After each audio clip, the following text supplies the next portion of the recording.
Hi, this is Bill for SparkyChannel.com, and today I'm going to answer the question, does a metal box provide a ground to a receptacle? You see here in my example, I have, the electricity's on, by the way, right at the moment for this test, and I have my red lead from my multimeter hooked to the hot black wire, and I have the black lead from my multimeter hooked to the white neutral, and I have 120.2 volts. Now, if I take the black lead off of the white neutral and put it on the green grounding pigtail, I still have 120.3 volts. So I still have my full voltage, even though the lead is not connected to the neutral, it's connected to the ground instead. That shows you that there's a good ground in this box. Now, I want you to notice that back in the back of the box, there is a grounding pigtail securely fastened to the metal box. So, because of that, I can take my black lead, I can hook my black lead to the metal box. And see, it's not connected to any wires, it's just connected to the metal box. And the red lead is connected to the black hot wire, and we have 120.9 volts AC.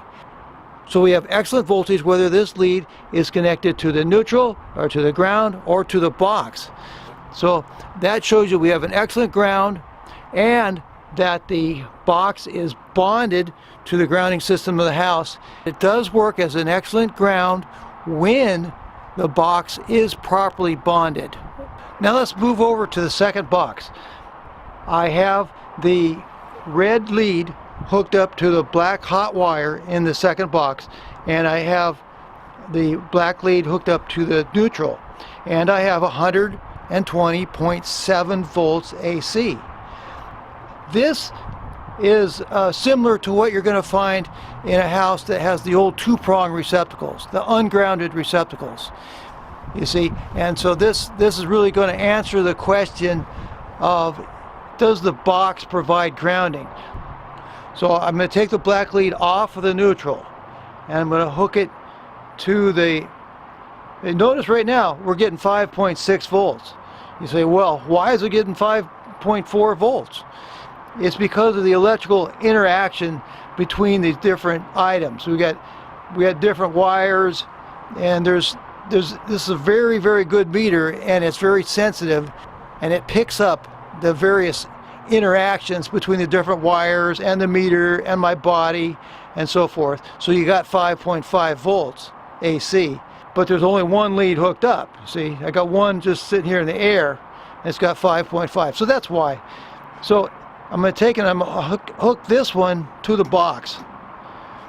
You see, okay, now I got 9.4 volts.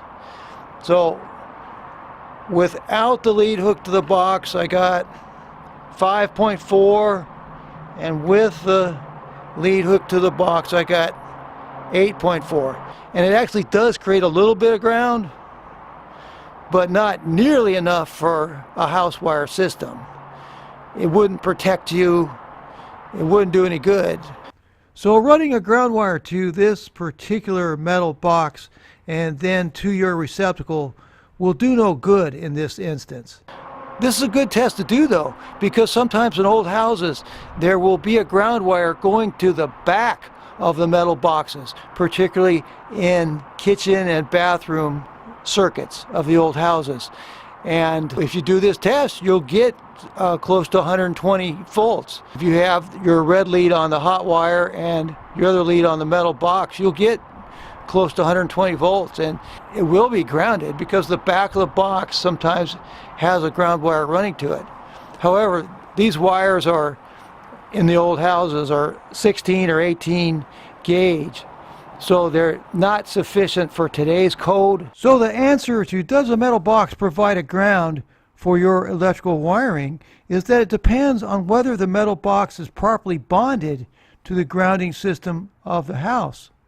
A simple test with a multimeter will give you the answer. Just the metal box alone does provide a tiny bit of grounding, but it is not enough to protect you in an emergency. I'll put a link in my video description for the Fluke 117 Electrician's Multimeter for ideal grounding pigtails, and I'll put links for the Wago lever nuts in the 2, 3, and 5 connector sizes, as well as for the multi-pack that includes all 3 sizes and a plastic case as well.